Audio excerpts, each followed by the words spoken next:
So I'm going to start the recording now, and I just want to welcome everybody for coming tonight. We are so excited to have you here, Brian, to share with us your journey, a little bit of the bike ride that you've done around the continent of North America, and to share that PTSD is a normal reaction to an abnormal situation. Before you start, I'd like to introduce you. So Brian is a mental health advocate. He's a warrior. He's a survivor.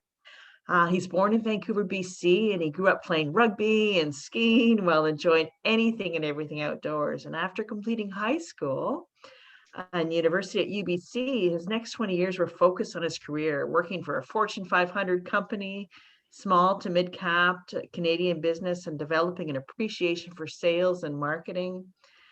Brian's career enabled him to live in various Canadian cities and locations throughout Asia as well, while embracing his love for travel. Something Brian is still passionate about today is the travel, as can be seen as his journeys that he's going to show. In 2017, Brian switched directions to provide awareness to PTSD and started the VATIC Foundation, which is a not-for-profit. He moved from a for-profit world to a not-for-profit environment, and it wasn't easy, but providing a voice and helping others became Brian's new passion. Today, he has returned to living in Vancouver. He continues to provide PTSD awareness. He writes a weekly blog and supports his community through the VATIC Foundation and volunteering, all while offering free smiles. So we're just really thrilled to have you here. Thank you very much, Brian. Yeah, no, I appreciate it. And thank you for everyone that's attending and will join in with. Brian, turn on your mic. Mute.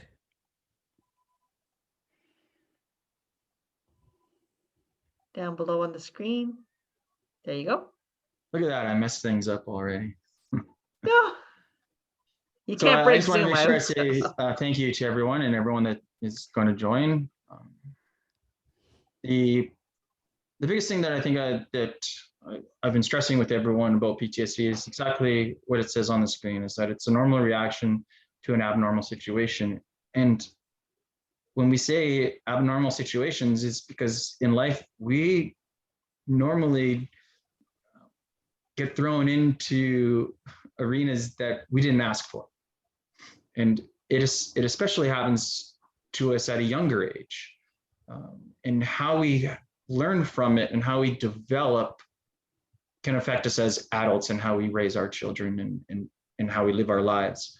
So what I keep trying to stress to everyone is that when something traumatic happens, it's okay to talk about it. It's okay to deal with it. It's okay to try to find your tribe and your community. You don't have to hide. You know, if you're having a rough day, have a rough day. If you don't want to get out of bed tomorrow, don't get out of bed. You know, do what you feel is right for you. I mean, you should know your purpose, but just understand that it's okay. It's okay to be you. It's okay to be unique. And believe me, it really is an abnormal situation. PTSD is a normal reaction to an abnormal situation, and I can't stress that enough. The issue that I find is that, you know, unlike an injury where you can heal from it and people can see it, you know, if you cut yourself or if you've hurt yourself by breaking your arm or your leg, a mental injury, if you want to say mental, but anything that happens to our brains is not the same. And people don't understand, and then people want to shun from it, or they don't want to hear it. And, you know, we lived through, most of us have sort of like lived through this era where, you know, just toughen up and pull up your socks and get back out there and put on a pretty face and stay positive all the time, no matter what, you know. And that is so difficult because it doesn't allow us to fully heal and understand. So today, what I sort of really just want to focus on is keep everything light and speak about trauma, and I speak about what Ginger and I have been doing for the last few years as far as our journeys and where we've been going, and I'll show you a map of where we've been touring and sort of what the future is for the foundation. I will give you kind of a quick sort of background on the VATIC Foundation. I don't want to try to dive in it too much. I'm going to share you some stories, and then also a lot of the smiles and the faces that we had a chance to meet while we've been on the road. 20,000 kilometers approximately of cycling. You're gonna meet people and you're gonna hear stories. So I'm gonna share some of that with you. I'm not gonna tell you about every single person and who they are and where we met them. I don't want to give you that crazy aunt slideshow on her last trip. But I am going to make sure that I kind of keep you sort of in line with what we're doing and where we're going. So to do that, I'm just going to stop my video and let's make sure everything's working. So the catalyst of our foundation is obviously I love her. If you haven't seen us on social media, are not aware of her, she is really the one that brings everyone together. And without Ginger, at least for myself, some days I don't know where I would be. She helps me get into that normal routine where I need to get up in the morning and take her out, and I need to feed her twice a day, and I need to get her back out again. And having a routine is a great way to try to lessen, the feelings that you have of becoming obsessive or anxiety, of not feeling a part of something. And Ginger does that for me. She also allows people to approach us and talk. It's my bicycle today, whether I'm just riding around Stanley Park, has signs on it about PTSD, and Ginger's trailer that she'll ride in is about PTSD. So we talk to people continuously, and I just want to make sure that Ginger is recognized as a true advocate. She's my hero and my best friend. So Ginger Bella, enough of you. Never enough of her. Yeah. So when we talk about the VATIC Foundation, really what we're doing as far as community is that we support individuals that are transitioning into new careers or going back to school, or trying to find, a service animal. We'll offer them the grant funding to do those type of things. And I think, a lot of times we forget about community is that, we as individuals have the capacity to destroy one another. And that's so prevalent when we talk about veterans and war and the communities that they live in. But it's also, it's unmatched by our capacity to also heal one another. And that's the sense of community that I'm really trying to make sure that we understand, is that we don't have to be alone, and that we can do things in a group. We can reach out and talk to people. So, within our communities, restoring relationships, it should be essential to also, restoring well-being. So if we can do that, meaning the VATIC Foundation, by helping people find their identities again and getting back out there, that's what we want to do. Life doesn't have to be about destroying. And our mission is obviously plain and simple. We don't want people to feel like they're left behind. That's about it. And sometimes I think about that in the concept of running a marathon, which I will never do in my life. I have a hard time running 2 blocks, but the idea of like leaving people behind and not stopping to pick someone up, that shouldn't happen. And I don't feel like we need to think in a way where we put ourselves first continuously, and never think about anyone else. So I'm going to give you just a quick video. I shouldn't say quick, it's 4 minutes long, but I'll give you a video that was done with Global News, and it will give you an idea of kind of what Ginger and I were doing. And it was pre our Paws Across America tour, and then also reflects on some of what we did with our past ride across Canada. So I'll let you just watch that quickly, and hopefully it works. And I'm sure if Colleen was seeing this right now, she wouldn't appreciate the face that's there. Is the audio okay? No, it's slow. No, we can't hear it.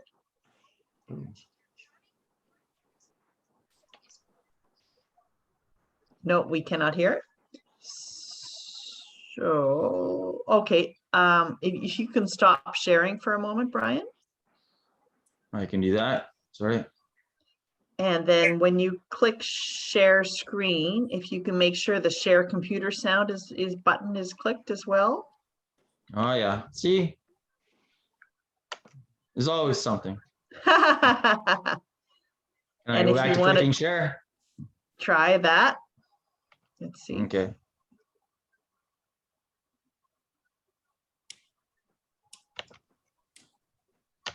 Brian Nadon and How's his that? dog Ginger It's will good, set off thank you. a 150-day journey across the United States, but it's hardly a vacation. Brian and Ginger are here to tell us all about it. Your journey, Brian, thanks for coming in this morning, is for a very good cause. Yeah, thank you, Colleen. Appreciate you guys having us, so we're pretty excited. Tell us about why you're doing this. We're trying to bring awareness for post-traumatic stress disorder. To let everyone know that it's not a disorder, it's not a mental health issue, it's just an injury. And it's a normal response to an abnormal situation. That's our message. I cannot be more grateful for you explaining it that way. That is, it's so important that we stop seeing this as some kind of weird disorder that only a couple of people are afflicted by. We now know traumatic events, even including caring for people who have cancer or cancer patients, are coming down with symptoms of PTSD. Correct. So it's reaching every spectrum of our society. Correct. Okay, so why did you decide to do this? Like ride a bike across the country? Well, I had an opportunity to cycle with some of our veterans in Italy a few years ago, and to see, you know, what they had been through and how the strongest members of our society are breaking down because of PTSD. I kind of felt like I needed to pick up the torch and run with it. But, you know, I'm not as brave as most people, and I don't like to be alone. So Ginger, I mean, you know, the lovable golden retriever, gets to come along. So. She's absolutely fabulous. How is she as a traveler? Yeah, she's a pain in the butt. She wants to swim every time she sees water. She jumps around in her trailer like a little kid. But she's my best friend, and I have no complaints. And what an ambassador for you. Yeah, she's great. Ginger kind of is the catalyst in the situations where people want to approach you, they want to talk, they see that you have signs up for post-traumatic stress. Ginger allows them to come over, say hi, and then engage in a conversation. I love that. Okay, what's the route you're traveling? Well, this year we're going to be cycling from Vancouver straight down to San Diego. San Diego, we're working our way back up to Nevada and then through Utah. And then from Utah directly across, or should say directly back up to Chicago, Chicago over to Boston, and then Boston straight down the coast to Miami. Wow. Is this the first major tour you've done of this kind? Ginger and I actually cycled across Canada last year, so we finished 8,000 kilometers in 110 days. Which was a feat and a learning experience for us. So. No kidding, no kidding. Where do you go next after you're done this? And it's hard for me to imagine that you can even be planning something after this. Yeah, so once we're finished, we'll come back to Vancouver and sleep for 3 months. And afterwards, we'll then fly to Europe, and we're going to cycle 12,000 kilometers through Europe in the Middle East. So that will be leg number 3. And then leg 4 of the world tour will involve us going through Asia, coming to Alaska, and then Alaska straight down to Patagonia, so the southern tip of Chile and Argentina. You should be filming a documentary as you go. Oh, we should do a lot of things, but it's the biggest aspect of this ride is just to talk to people and to learn what they've been through and to try to take some of that information back with us to share with our community. Yeah. And you're also raising money, though, too. We are raising money. The foundation, the VATIC Foundation, is set up to help individuals that have gone through anything traumatic while they're transitioning. So if you're trying to start a new career, you're no longer a firefighter and you want to become a welder, doesn't matter, we're there to help you. That's amazing. I think your work is just fantastic, and good for you and Yeah. Ginger, and she's a sweetheart. Yeah, we've had a ton of support. Specialized Bicycles here in Canada has helped us.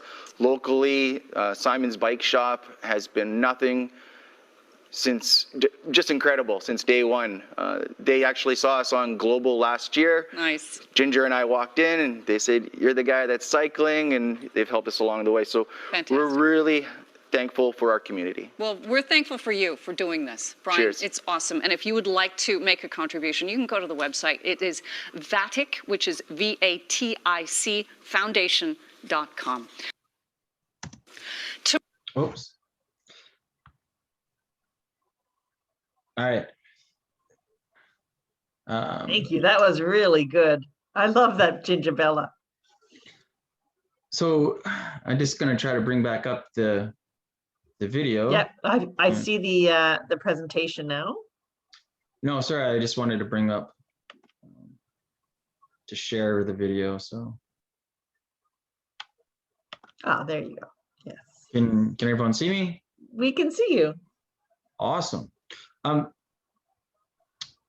So this is kind of, it gives you an idea of what Ginger and I have done as far as where we've been cycling. And we started our journey in the East Coast on PEI, cycled our way to Ontario and up and around through Ontario to Edmonton, and then back down to Vancouver, and then over to Victoria. And then we finished our ride at the War Memorial that was set up for the soldiers that we've lost in the Afghani War. So it was a great ending to an incredible ride. And then from there, we started our US tour, which took us straight down to San Diego and then to Phoenix and up to Utah and Nevada, and then back across to Oklahoma, and slowly worked our way to Nashville and then Chicago and then to New York City. So in speaking with Global, I mentioned that we were going to cycle our way down to Miami, and I have to tell you that by the time I ended up getting to Chicago, I was done. I think actually the time I ended up getting, and Ginger and I actually got to San Diego, we were pretty much done. We were a little worn out, and we had to start also thinking about our way home. So we cut things a little shorter than what we anticipated, but we still cycled, 11,000 kilometers. And the reason why we cycle, one, it's a great way for people to see you, but the other side is that in between all of these major centers are communities, and there's small towns, and there's people that a lot of times don't get a chance to talk and to share what they're going through or what they've been through. And primarily when I started thinking about doing this, this awareness campaign, and to focus on cycling and wanting to go across the world, is so that all of those smaller communities could have a voice and tell us about what PTSD means to them and what trauma means to them and how they've grown through it. And that information, outside of North America, is probably things that we can learn from. And I'll bring it up later on towards the end of the presentation. But every area in this world, whichever country, have gone through something traumatic, and those people that are within it can help us. They can help us get past this stigma of believing that there's something wrong with us, to realize that there's not, and we can move forward. So 19,500 kilometers. We did that in 2 summers, and then unfortunately last year we had COVID, so we couldn't move forward. And this year, to be honest with you, I'm not 100% sure what's happening with COVID. So our hands are kind of tied at the moment, and we're doing rides locally to continue our awareness campaign versus globally. But at some point we'll go back. So that just kind of gives you a map, and I just wanted to make sure that we shared that with you. Next slide, please.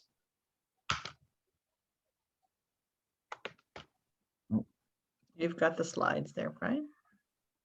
I do, but for whatever reason, it's not letting me switch slides now. There we go. Ah, good. Oh, it's because I did something else. It's my fault. Okay, so you want to stop sharing and then start sharing your presentation again. Yeah, I don't know. It's there we go. There we go. It's because I had a link attached to it, so it was trying to send us to the link. So when we talk about PTSD, it's really important to understand that anyone at any age can develop PTSD, and it doesn't necessarily just have to be our first responders in our military. That divorce can cause PTSD, abuse, neglect, car crashes, fires, caring for the sick, which was something that was brought up during the global conversation, dealing with loved ones that have been through something traumatic can cause trauma within yourself. And it's something that's important to recognize, especially when your families of military members, that you yourself are susceptible to going through something traumatic just by trying to deal with what their emotions are and what they're going through. And there's obviously many variable. Really am having a hard time switching my slides, but okay. there we go. It's all right. There we go. Oh, no, it's all right. So there are obviously, symptoms and things to be aware of, especially when we're talking about adults. But there's also things to think about when we're talking about children. Because preschool children, especially during like the developmental phases, they're going to experience things like numbing or withdrawal. As we get older, we have intrusive memories. You'll notice, children that continuously love to draw out pictures of something that is a traumatic event, or they don't want to play out a traumatic event, like running around the playground and playing war, or maybe pretending that they're driving in a vehicle while they're on their teeter-totters, whatever it possibly is, because that might bring back memories that they're afraid of. And as we get older, children can become obsessive, and I think that's really something that's important to recognize. And as they turn into adolescents, and very much like adults, and something that I had to recognize within myself, is you can become hyper anxious, and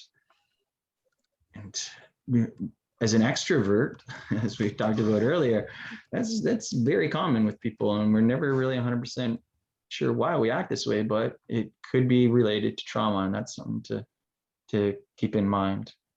There obviously are things that we can do and try and pay attention to things that are happening, especially with kids. Like with kids, try to get them away from sitting in front of the TV, or open a book, or teach them how to meditate, take them outside, go for walks, just get them away from whatever the distraction is that they're dealing with. And, cycling is excellent for that, and we'll bring it up. But with children, though, we have to be in tune. And when we talk about military families and members of our family coming back from overseas or from wherever they've been stationed and dealing with trauma, we can't neglect the rest of the family. The rest of the family is just important. And there are some groups out there that do focus specifically on the families. And if anyone's interested in learning more, I'm happy to send you over to those foundations, because it is important. And right now, trauma is not decreasing. We're experiencing more and more trauma, and especially within our youth. The millennial age is having to deal with anxiety like we've never seen before. And anxiety is a sheer cause of something that is a trauma-related illness. So I think it's important that when we're thinking about PTSD, that it's not just how it affects us, it's how it affects the other people. And,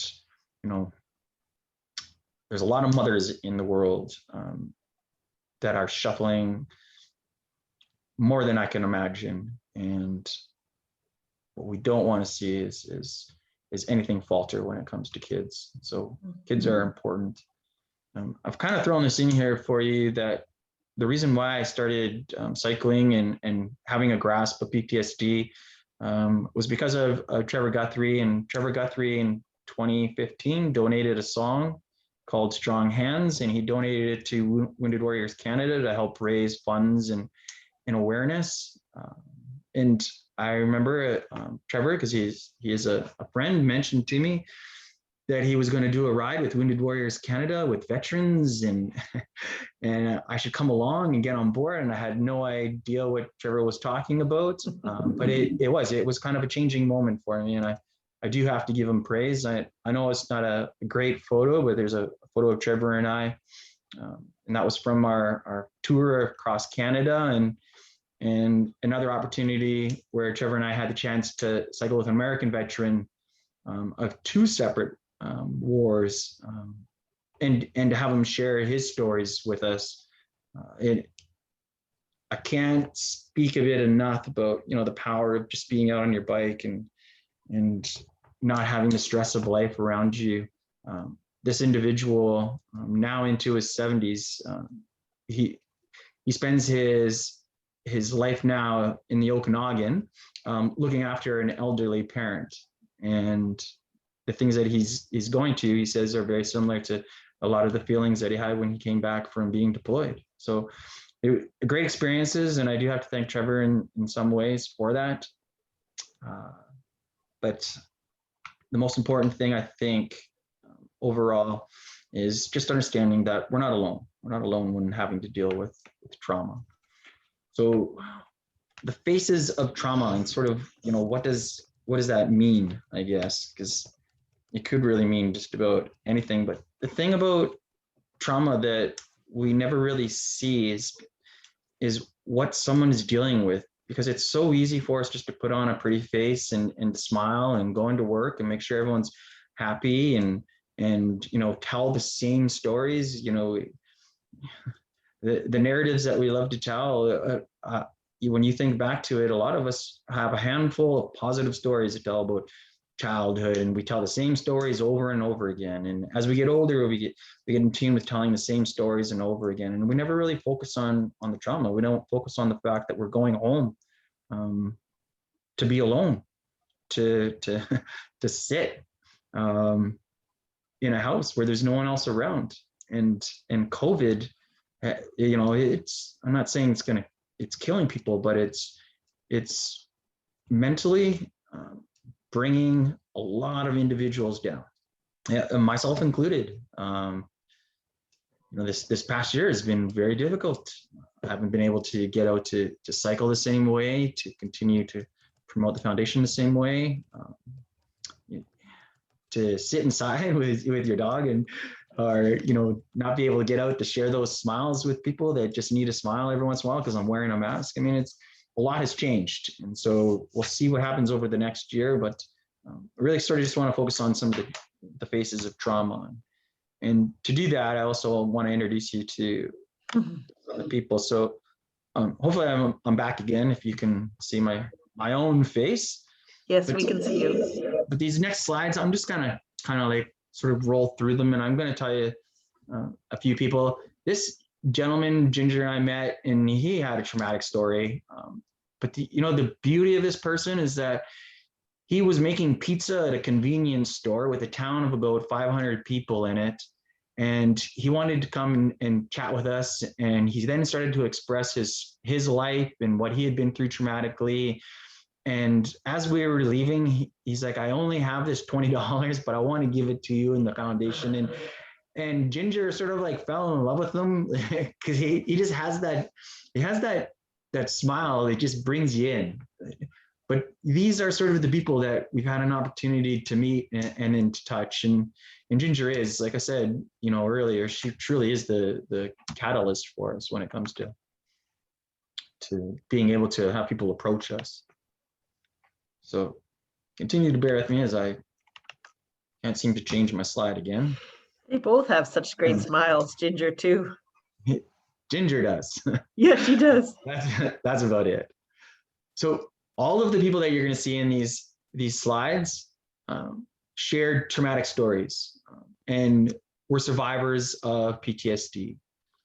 Whether that was just through things that had happened to them in recent years or in past years, or because they were a part of the military, it didn't really matter. This lady was phenomenal because she lives right on the border of Canada and the US. And what she does is she is a pen pal with US soldiers that are being deployed and have no family. And she says, you know, it's funny when all of a sudden an 18-year-old guy from New York is being sent overseas, and I start writing with him, and he has no idea what a wood stove is because she lives with, you know, because she lives with a wood stove. And I find that phenomenal because sometimes it's the, you know, sometimes it's those simplest things that will touch someone's life, and just knowing that there's someone there it's really important. This girl, now I've put in a couple of slides just to say that there's some Ginger supporters. On a day where we had no water, we ended up hitting a road construction crew, and I apologize if you can't see it in the photo, but she loaded Ginger and I up with a ton of bottles of water, made sure that we were looked after, and yeah, and I don't know if we were, you know, just driving by, if we would experience that. Some people say that, well, maybe you wouldn't have that same experience if you didn't have Ginger, and I would like to think that I would, but maybe I wouldn't. This lady, she worked at the Bowden Penitentiary for 22 years, and working in a federal penitentiary, she ended up leaving because she was dealing with PTSD. This gentleman here came from a military family. Ginger and I are on the side of the road and needed help, and he came in with his truck and his welding gear and put us back out there again. This man was a veteran from the Korean War, and I think Ginger and I spent about 3 hours with them listening to his story. Wow. We had the opportunity to stay with this gentleman in California and in Los Angeles and Pasadena. And the beauty of him is that he was a veterans advocate, and everything that he was trying to do was to make sure that veterans weren't on the street. So his house looks like a little bit of a compound. There's not too much of it that you can see, but while we were staying there, he had 4 veterans that were staying with him that were homeless, because he was trying to help them transition back into life. And we just, luck of the draw, had the opportunity to stay with them for 3 days. This gentleman saw Ginger and I on the side of the road and stopped and wanted to share his story. So all of these faces, when I look at them, I just see happy, smiling people, including myself. I don't see what they've been through. And I think a lot of times that's what we forget, that PTSD and trauma is something that can happen to us all. And I feel that in some ways, a lot of times, you know, we subconsciously look at people and think, oh, how come their life is so much better than mine? Why is everything with them organized and I'm not? Why am I so different than everyone else? Why am I alone? And we start asking the wrong types of questions. And a quote that I always share with everyone, that I try to make sure that people understand, is that the only people in this world that don't have any problems are the ones you haven't met yet. And that was shared with me quite a while ago, and it just sticks with me because it's true. Because if I sit at Starbucks and I'm watching people walk by, you know, I could think, oh, they look so happy. But what I don't really understand is, you know, maybe they just lost their child. Maybe they're just out there putting on a pretty face. And this couple, the gentleman in his photo, and I apologize that I have it sitting here for so long, the most amazing story I think that I've ever heard. Now, him and the lady that you see is going to be his future wife. They got married in 2019. He was an insurance agent.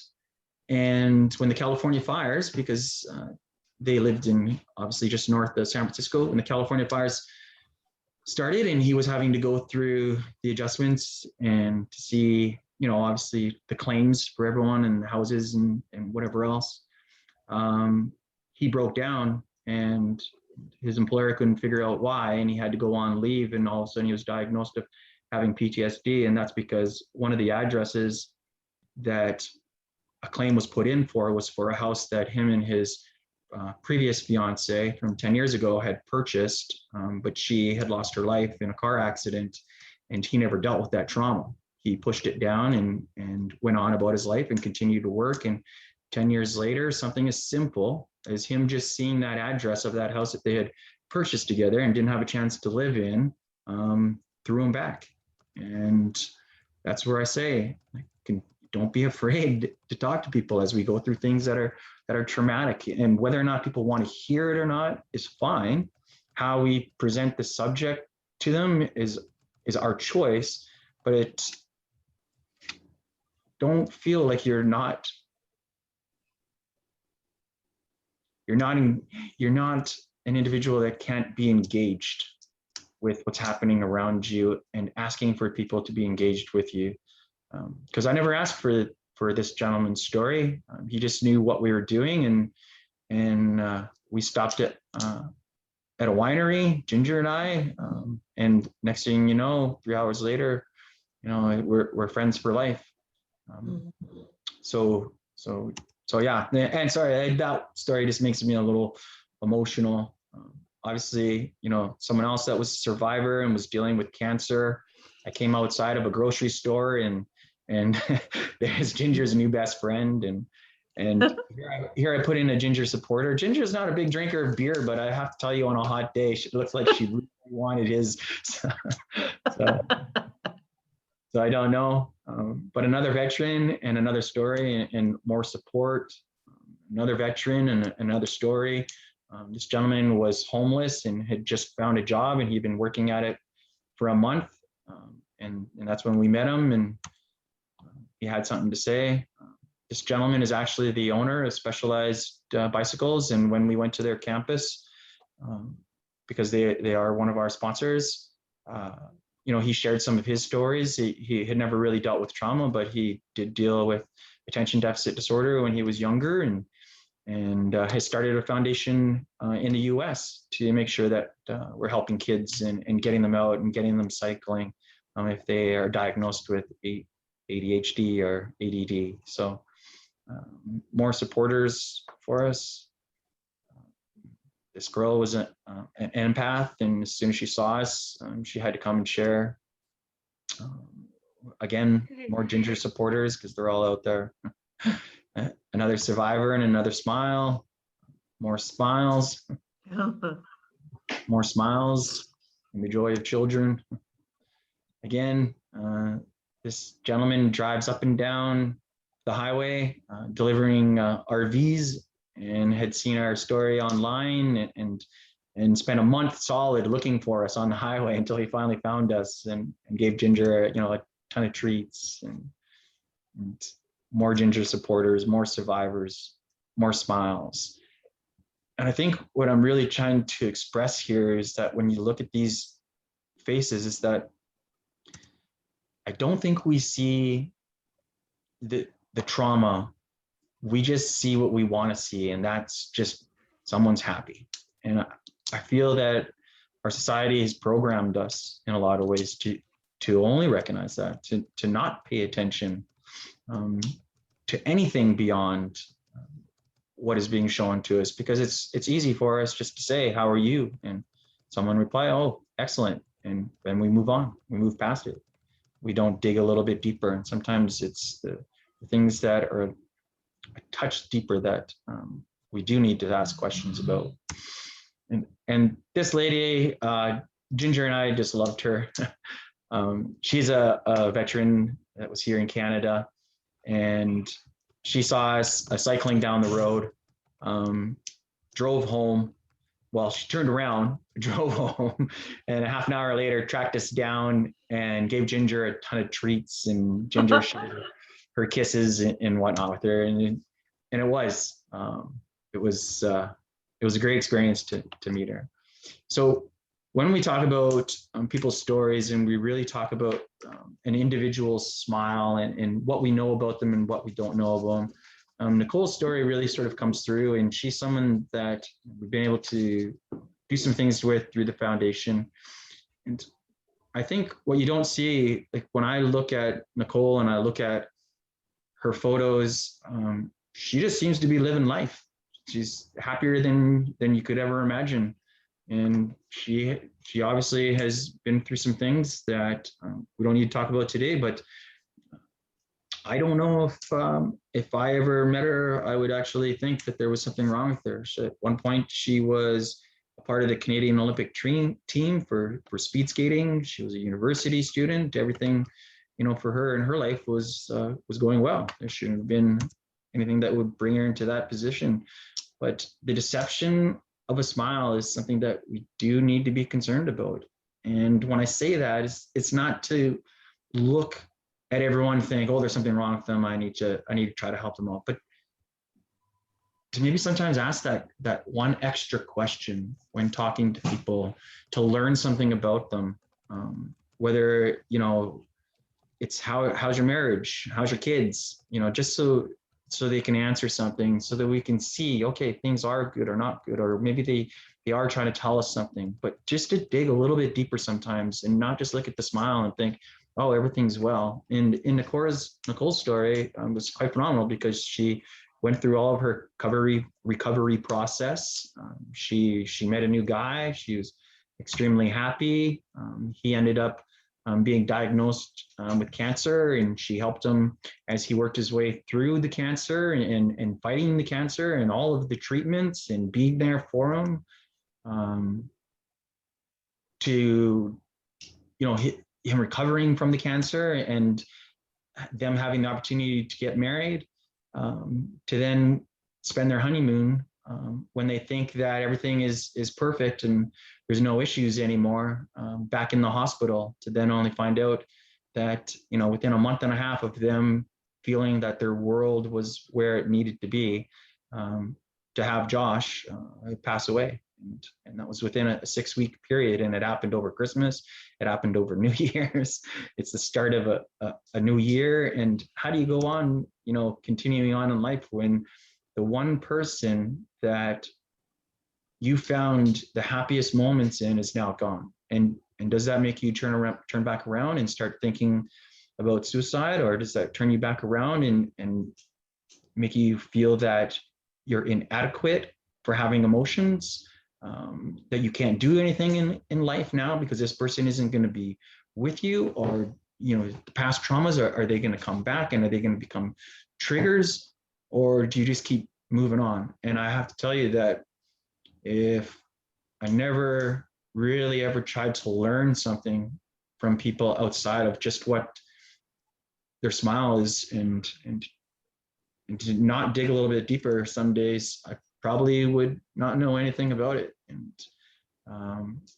I feel she's an incredible individual and extremely strong. And I'm glad that there is a time that had a chance to ask that one extra question, which I feel is extremely important and something we should do.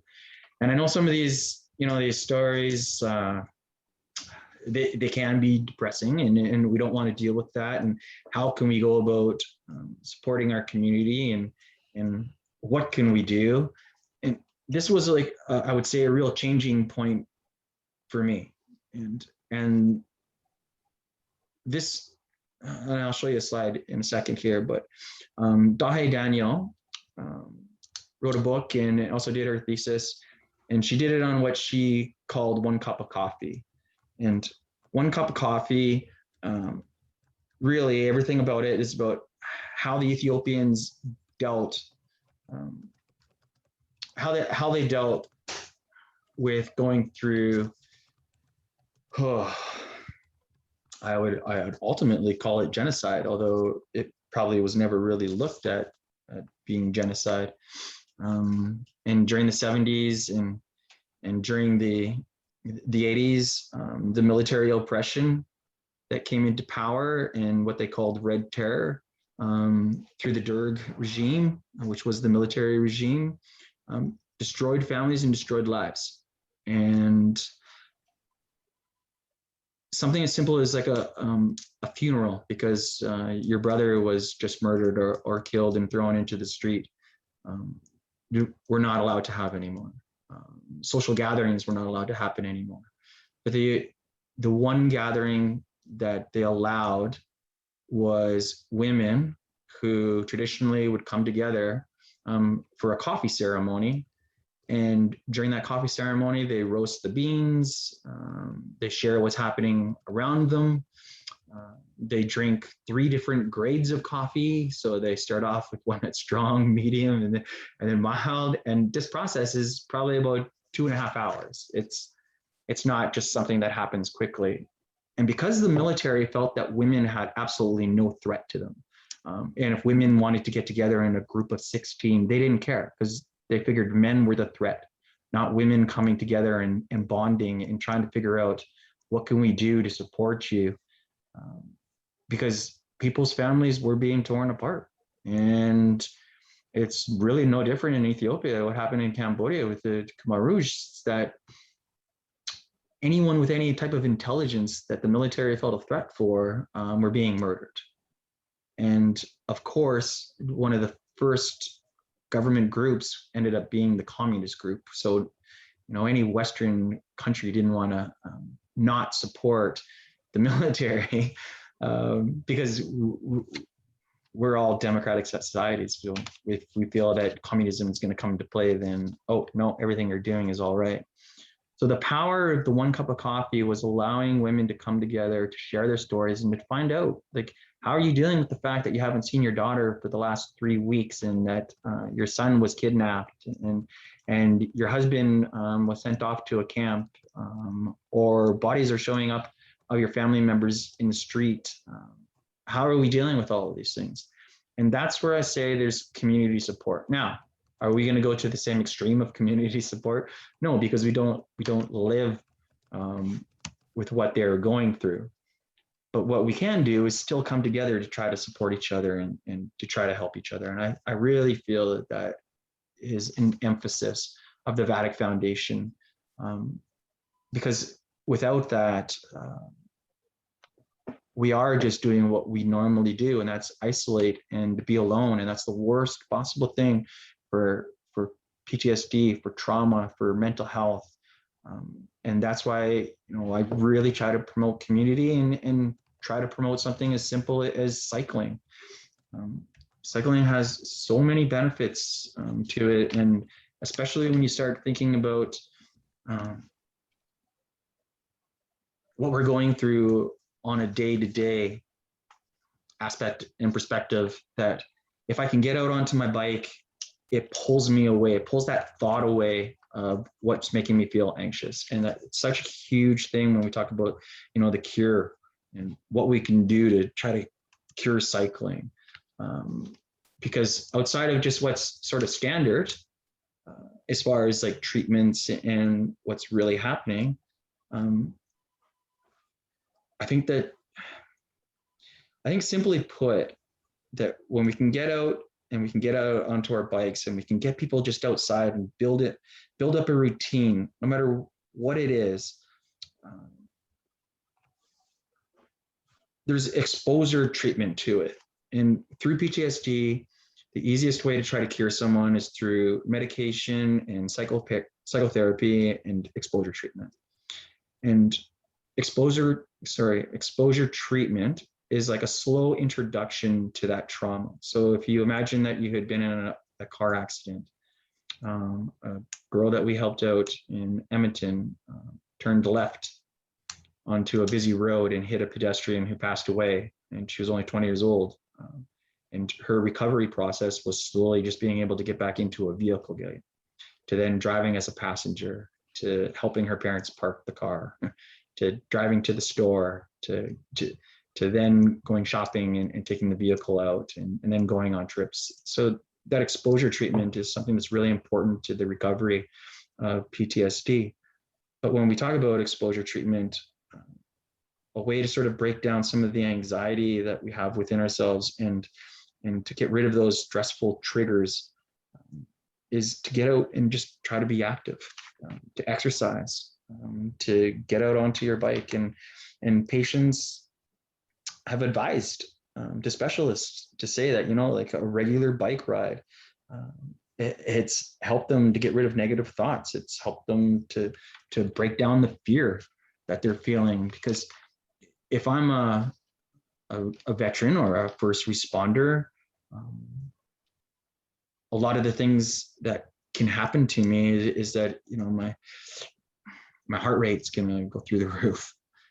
That can happen to you when you're riding, when your bike. The fatigue can sit in because I've been awake for 24 straight hours. Well, you know, if I'm out riding my bike, or if I go into the gym every day, if I'm running every day, you know, that routine is going to help me sort of break away from some of those fears. And I think that's really important. Those psychological symptoms of PTSD is something that we should always sort of like maintain a thought around and to be cognizant of. And if we can do that and promote cycling, I really feel that that's important. And Gabor Mate, if you're not sure who he is, he's a doctor, and now he's on the lecture circuit. He's like a Jordan Peterson from Canada, but he worked in the Lower East Side of Vancouver, just dealing with people that have drug addictions. And, you know, he says that no one that is a drug addict chose to be that way. And he's right. And when he talks about, you know, people that are living on the street, you know, he says 100% of them at some point have gone through something traumatic in their life, and they're just trying to deal with it. And if you get a chance, or if you're interested in just trying to find out a little bit more about what Gabor has to say, if you go to our website, we have a bookshelf, and on there you'll see some of his books. There's also some other great books that are on there too. The Body Keeps Score, which is written by a Dutchman, Basil van der Kolk, I think is how you say his name. And that's a phenomenal book that will teach you about the brain and the body and our mind and the healing process of trauma and the drama of an inner child, written by Alice Miller, which was a book, I think she wrote it back in the late 80s, which is a phenomenal read about childhood trauma. And how a lot of times the traumas that our parents have gone through get pushed on to us, not consciously, but subconsciously. And unfortunately, what happens is that we don't break the cycle. And I think that's really something that we need to pay some mindful attention to. Anyways, I just keep myself from not being emotional. This is the last and final video, I think, that I have, and then we can go back to just chatting. Sounds really good. You know, growing up, I played the greatest game ever invented, and that was rugby. And I say that for one reason, and that's because when someone drops the ball, the game's not over. And so much of that relates to life. You don't need to be a veteran.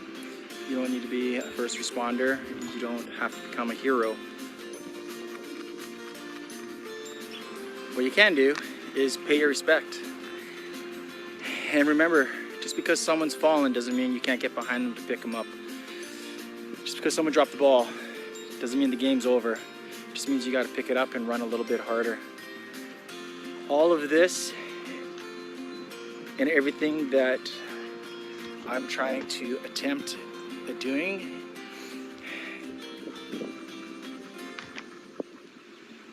is to give back to everyone that is given to me. Remember to pay your respects and live well. People lost their lives for it.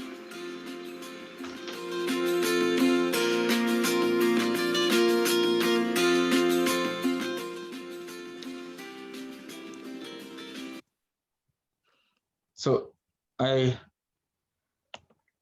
showed that last video to you because I know that a lot of people during this conversation that we're touching our military families, and that was quite the experience for Ginger and I. It was right where the Delaware is, so Washington Crossing, where George Washington himself crossed over to fight the South, and so it was an experience because this graveyard had just popped up in the last, I think it was 8 years, And a lot of those bodies that you saw there were from Afghanistan or from Iraq, from within the last 10 years that they had built this. And then they also had built a memorial for all the people that were MIA, which I would feel as a family member is even more traumatic sometimes to deal with because you don't have closure.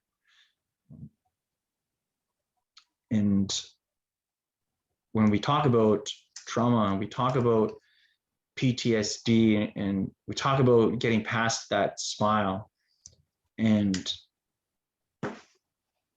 we look at, what can we do and how can we be a supporter? How can we deal with our own issues? And a lot of that is just don't close ourselves in.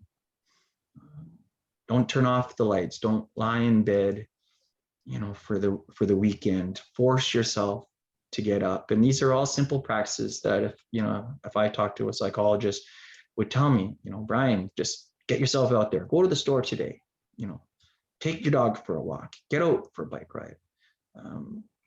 We can do these things on our own, but we can also encourage the people around us to feel like they have the ability to do it.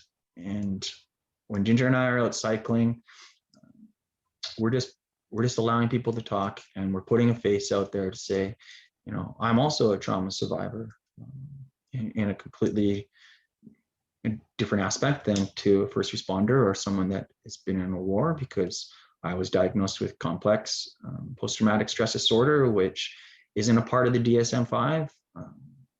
It still hasn't fully been recognized, but complex post-traumatic stress disorder is when you've gone through trauma, but it continues.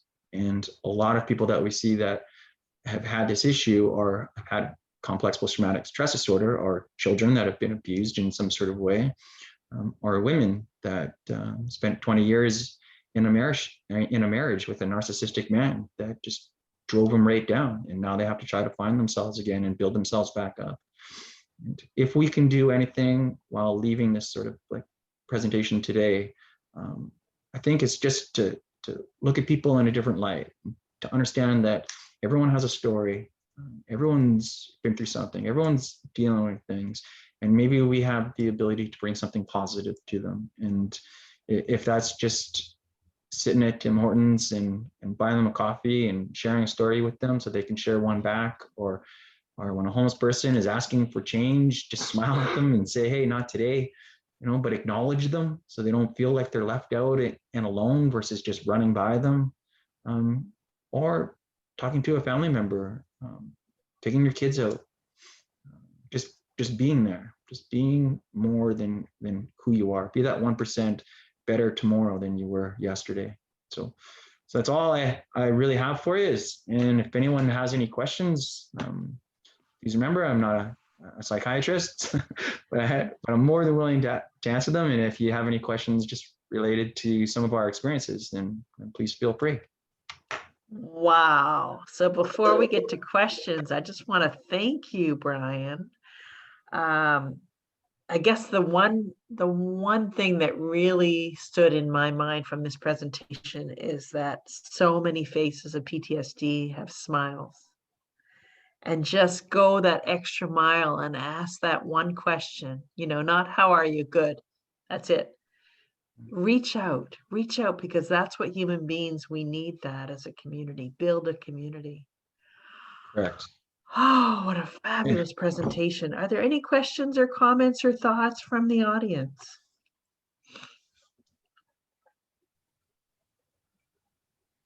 I think it's Brian. I think that you've really captured all the different people that are impacted. People tend to think of trauma as military situations, and it's everywhere. I've seen it myself, and it's good to validate that. And you're doing just what you're talking about. You're connecting all these people. You're validating everything that everyone is feeling and maybe doesn't know how to put it into words. So it's amazing, and I so appreciate it. So as far as next steps, take the opportunity to check out our webpage. Go to the VATIC Foundation. It's just vaticfoundation.com. and see some of the resources that we have, some of the things that we're doing, and what our direction is going to be. Next step is, if you're not volunteering in your community, at least once a month, try to find something to volunteer with. I know we all have busy lives.